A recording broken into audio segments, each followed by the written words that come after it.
మీ పేరండి? లక్ష్మీరెడ్డి అండి. ఏం చేస్తారండి? నాది బొటిక్ ఉందండి, సోషల్ వర్క్ చేస్తానండి. ఓకే. ఇప్పుడు జూబ్లీహిల్స్ ఉప ఎన్నిక వచ్చింది. ఉప ఎన్నికలో 3 పార్టీలు ప్రధానంగా ప్రచారం స్టార్ట్ చేసిన నేపథ్యంలో ఎట్లా ఉండే అవకాశం ఉంది? ఇక్కడ ఎవరు గెలుస్తారు? కాంగ్రెస్ గెలుస్తుందండి. కాంగ్రెస్. కాంగ్రెస్కే ఫుల్ సపోర్ట్ ఉందండి ఇక్కడ. ఎందుకు కాంగ్రెస్ పార్టీ గెలుస్తుంది ఇక్కడ? ఇప్పుడు లాస్ట్ 10 ఏళ్లలో అండి డెవలప్మెంట్ యాక్టివిటీస్ మా ఏరియాలో అయితే ఏం లేవండి. ఇప్పుడు కాంగ్రెస్ పార్టీ వచ్చిన తర్వాత డెవలప్మెంట్ యాక్టివిటీస్ స్టార్ట్ అవుతున్నాయి. సో మాకు వాళ్ళ మీద నమ్మకం ఉంది, వాళ్ళకి సపోర్ట్ చేద్దాం అనుకుంటున్నామండి. మాగంటి గోపినాథ్ గారు ఏం చేయలేదా మీ ప్రాంతానికి? మేము మా ఏరియా నుంచి చాలా సమస్యలు ఉంటే రిప్రజెంట్ చేస్తే ఆయన మీ ఏరియా మాకు అవసరం లేదు, మీ ఏరియాలో మాకు ఓట్లు వేయలేదని నా కష్టంతో గెలిచానని మాకు ముఖం మీద చెప్పి పంపించాడండి. అవును. సో అందుకు ఈసారి డెవలప్మెంట్స్ మాకు కాంగ్రెస్ గవర్నమెంట్ బాగా రెస్పాండ్ అవుతున్నారు. సో వాళ్ళు చేస్తున్నారు కాబట్టి మేము సపోర్ట్ చేద్దాం అనుకుంటున్నామండి. ఈ 10 సంవత్సరాలు ఏం డెవలప్ అవ్వలేదా జూబ్లీహిల్స్ లో? 10 ఏళ్ల నుంచి నాలా సమస్య ఉందండి కృష్ణానగర్లో, యూసఫ్గూడలో. సో దానికి మేము ఎప్పుడు వాళ్ళని కార్పొరేటర్ని కానీ ఎమ్మెల్యేని కానీ అప్రోచ్ అయితే మాకు ఎప్పుడు పాజిటివ్ రెస్పాన్స్ ఇవ్వలేదు. ఇంకా ఉల్టా మేము క్వశ్చన్ చేసినందుకు మా ఇళ్ళ మీదకి పోలీసుని రౌడీల్ని పంపించారండి. ఇప్పుడేమో వాళ్ళే ఉల్టా కాంగ్రెస్ గవర్నమెంట్ వస్తే బుల్డోజర్లు వస్తాయని అంటున్నారు. వాళ్ళు పని చెయ్యరు, చేసే వాళ్ళ గురించి వాళ్ళే నెగిటివ్గా ప్రచారం చేస్తుంటారు. హైడ్రా మాకు చాలా బెనిఫిట్ చేస్తుందండి. మాకు ఏ అర్ధరాత్రి డిఆర్ఎఫ్ టీమ్కి మాకు వరద వచ్చి ఇళ్లలోకి నీళ్ళు వచ్చేసిన డిఆర్ఎఫ్ టీమ్కి హైడ్రాకి అప్రోచ్ చేస్తే వాళ్ళు వచ్చి మాకు వెంటనే పని చేసి చూపిస్తున్నారండి. కానీ ఇల్లు కూలుస్తున్నారు కదమ్మా. ఎక్కడ కూల్చారండి? ఇప్పుడు జూబ్లీహిల్స్ కాన్స్టిట్యున్సీలో మీరు చూడండి, వాళ్ళు కబ్జాలు అయినవి మాత్రమే వాళ్ళ జోలికి వెళ్తున్నారు తప్పితే కామన్ పబ్లిక్ జోలికి అయితే వాళ్ళు ఎక్కడ వెళ్ళలేదు. వాళ్ళు ఫాల్స్ ప్రచారం చేస్తున్నారు, ఫేక్ న్యూస్ ప్రచారం చేస్తున్నారు. వాళ్ళని చూపించమనండి జూబ్లీహిల్స్లో ఎక్కడ చేశారో. ఇప్పుడు మేము చెప్తున్నాం కదా, హైడ్రా వచ్చి మాకు నాలా సమస్య తీర్చేదే హైడ్రా, మాకు ఉన్నదే సమస్య, ఆ సమస్య తీర్చేదే హైడ్రా. వాళ్ళు మాకు సపోర్ట్ చేస్తున్నారని మేము చెప్తుంటే వాళ్ళేమో వీళ్ళు చేసి వీళ్ళు ఎక్కడ బెనిఫిట్ అయిపోతారు, ఓటర్స్ అందరూ ఎటు కాంగ్రెస్కి ఓట్లు వేస్తారా అని కావాలని ఫేక్ న్యూస్ని ప్రమోట్ చేస్తున్నారండి. ఎక్కడ కూడా ఇప్పుడు వరకు కాన్స్టిట్యున్సీలో అనవసరంగా ఎవరిని కూల్చలేదండి. ఇప్పుడు మహిళ కాబట్టి మాగంటి గోపినాథ్ గారి సతీమణి కూడా ప్రచారంలో ఉంది కాబట్టి ఆమె పోటీ చేస్తున్న నేపథ్యంలో మహిళలందరూ కూడా ఒకసారి మాగంటి గోపినాథ్ గారి సతీమణి చూద్దామన్న సెంటిమెంట్ ఉందా? లేదండి, సెంటిమెంట్స్ కాదండి. ఇప్పుడు కాన్స్టిట్యున్సీకి ఓటర్స్కి కావాల్సింది వెల్ఫేర్ అండ్ డెవలప్మెంట్ అండి. సానుభూతి అవసరం లేదండి, మాకు పనులు కావాలి. మాకు ఫస్ట్ మేము చాలా 10 ఏళ్ల నుంచి చాలా వెనుకబడి ఉన్నాం, చాలా ప్రాబ్లమ్స్ ఫేస్ చేస్తున్నాం. మాకు అవి తీరిస్తే చాలు. సానుభూతి రోజులు పోయినాయండి. అదే మాగంటి సునీత గారు గత 10 ఏళ్లలో మన మాజీ ఎమ్మెల్యే గారు ఆయన చేసి ఉంటే ఇప్పుడు సపోర్ట్ చేసి ఉండేవాళ్ళు. మాకు ఏం చేయలేదు కాబట్టి ఉత్త సానుభూతితో ఓట్లు వేయమంటే వాళ్ళ ఫ్యామిలీ బెనిఫిట్స్ కోసం మేము ఓట్లు వేయలేమండి. ఆమె వచ్చి ఇప్పుడు మాగంటి సునీత గారు వచ్చినా వాళ్ళు పనులు చేస్తారన్న నమ్మకం లేదు. కాంగ్రెస్ గవర్నమెంట్ రూలింగ్లో ఉంది కాబట్టి మాకు పనులు అయితే అనే నమ్మకం మాకు ఉంది. సో మేము కాంగ్రెస్కి సపోర్ట్ చేస్తాం. సానుభూతి వర్కౌట్ అవ్వదు మాకు. పథకాలు బాగున్నాయి, కాంగ్రెస్ బాగానే ఉన్నాయండి. ఇప్పుడు గత బీఆర్ఎస్ గవర్నమెంట్ వాళ్ళు రూలింగ్లో ఉన్న తెలంగాణలో ఉన్నాము, మన తెలంగాణ అని అన్నారు, కానీ ఇక్కడ మాకు ఎవరికి రేషన్ కార్డులే లేవు. నాకు అవసరం లేదు కానీ పేదవాళ్ళకి కావాలి కదండి. సో వాళ్ళు 10 ఏళ్లలో ఎక్కడ రేషన్ కార్డు ఇచ్చిన దాఖలానే లేదు. కాంగ్రెస్ గవర్నమెంట్లో రేషన్ కార్డ్స్ ఇచ్చారు. ఆ రేషన్ కార్డ్స్ ద్వారా అందరికీ పథకాలు వర్తిస్తున్నాయి. సో పేదవాళ్ళందరూ చాలా బెనిఫిట్ అవుతున్నారండి. గ్యాస్ బాగానే ఇచ్చారా?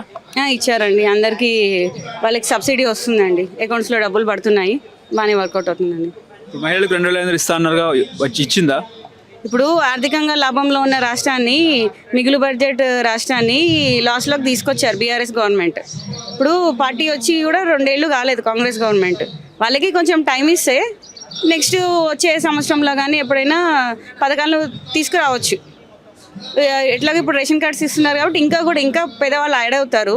సో వాళ్ళందరికీ కూడా పథకం వర్తింపజేయచ్చు. తులం బంగారం వచ్చిందా? తులం బంగారం లేదండి, ఇంకా పథకం స్టార్ట్ అయినట్టు లేదు. ఓకే. ఎట్లా బీజేపీ ఎట్లా ఉంది ఇక్కడ? బీజేపీ అయితే వాళ్ళు లోకల్లో అయితే క్యాడర్ అసలు ఎక్కడ కనబడని కూడా కనబడట్లేదు. క్యాండిడేట్ ఎవరో కూడా తెలియదు.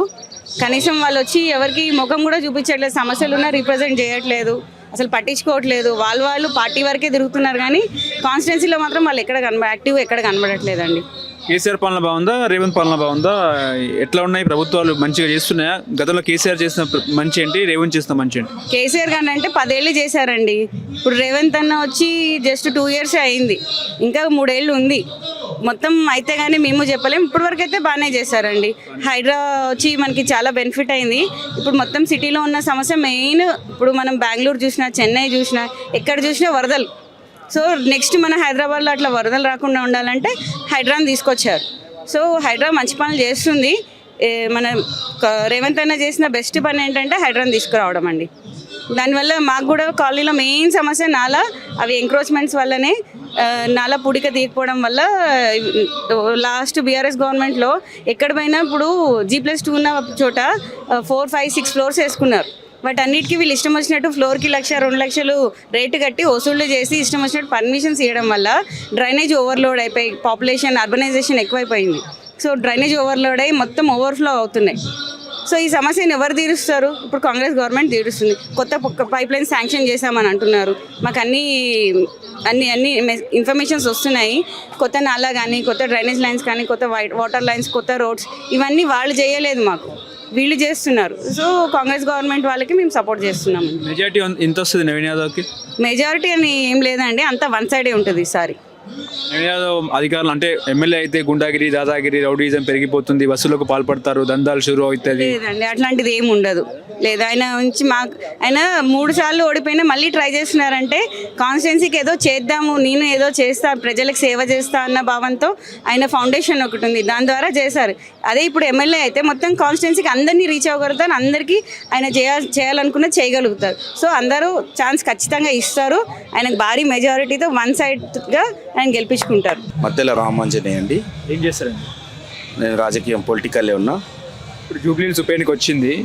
ఈ ఉప ఎన్నికలో మరి 3 ప్రధాన పార్టీలు బరిలో ఉన్నాయి. అటు కాంగ్రెస్ నుంచి నవీన్ యాదవ్, అదేవిధంగా ఇటు బీఆర్ఎస్ నుంచి మాగంటి గోపీనాథ్ గారు సతీమణి సునీత గారు పోటీ చేస్తున్నారు. కాబట్టి ఎట్లా ఉండే అవకాశం ఉంది ఏంటి?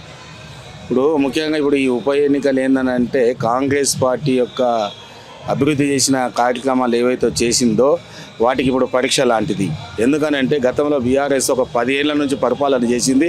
ప్రజలందరూ కూడా చూసిరు వాళ్ళ పరిపాలన ఎట్లుండే. చనిపోయిన మాగంటి గోపీనాథ్ కూడా ఎలాంటి పనులు చేసిండు, ఇక్కడ ఎంత రౌడీజం చేసిండు, ఇవన్నీ ప్రజలకు తెలుసు. ఇప్పుడు ఈ నవీన్ కుమార్ అనేది ఏంటంటే స్థానికంగా అందరి నోట్లో ఉన్న వ్యక్తి. కాంగ్రెస్ పార్టీకి ఇప్పుడు చేస్తున్న అభివృద్ధి పనులు కూడా ఆయనకు తోడవుతాయి. ఇప్పుడు ఆయన కూడా అందరికీ సేవాపరంగానే ఆయన కూడా బాగా అప్పటి నుంచి కూడా మేము చూసినప్పటి నుంచి కూడా స్థానిక వ్యక్తి, అందరికీ నోట్ల నాలుకలాగా ఉంటాడు.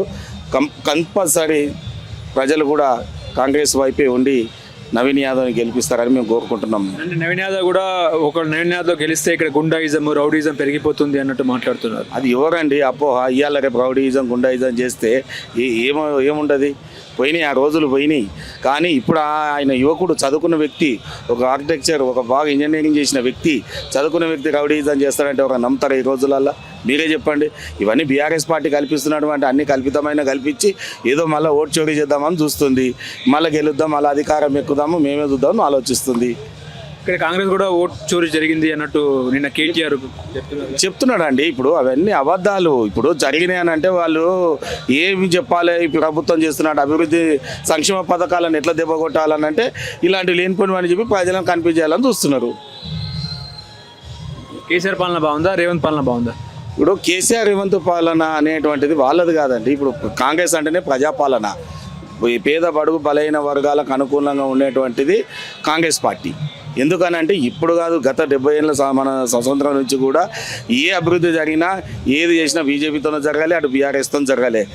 కాంగ్రెస్ చేసినటువంటి అభివృద్ధి పనుల వల్లనే దేశం బాగుపడ్డది, కానీ ఇంకా వేరే వీళ్ళు చేసిన వల్ల కాలే. మీరు అన్ని పథకాలు సక్రమంగా ఇచ్చారా? ఇచ్చారు, ఎందుకు ఇవ్వలేదు? ఇప్పుడు చూడండి, ఇంప్లిమెంట్ చేయడం అంత కుండా ఖాళీ చేసిపోయారు బీఆర్ఎస్ పార్టీ వాళ్ళు.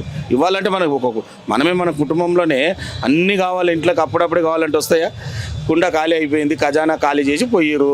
వాళ్ళు స్కీములు అని పేర్లు చెప్పి స్కామ్లే చేసిన వాళ్ళు బీఆర్ఎస్ పార్టీ వాళ్ళు. వాళ్ళ గురించి మనం ఇప్పుడు ఇక చేసిరాని అని అంటే చేస్తున్నాం. కొన్ని అన్నీ అవుతున్నాయి.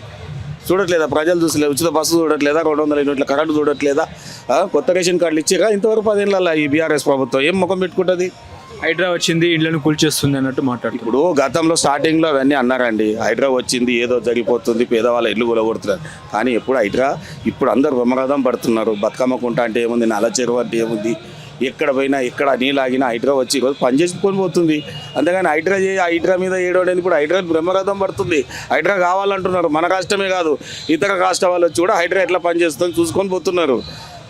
హైడ్రా అంటే ఏమి ఇప్పుడు అందరు కావాలి, కంపల్సరీ అన్ని రాష్ట్రాలలో హైడ్రా ఉండాలని కోరుకుంటుంది. హైడ్రాని తప్పబడడం చాలా తప్పది.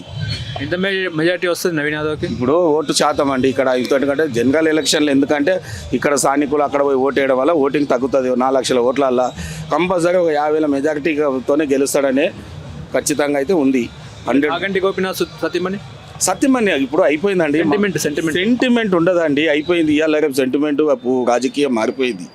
మాగంటి గోపీనాథ్ అంటే అప్పుడు ఏదో తెలుగుదేశంలో ఒక స్టేట్ ప్రెసిడెంట్ చేసిండు ఎన్టీ రామారావు పీరియడ్లో.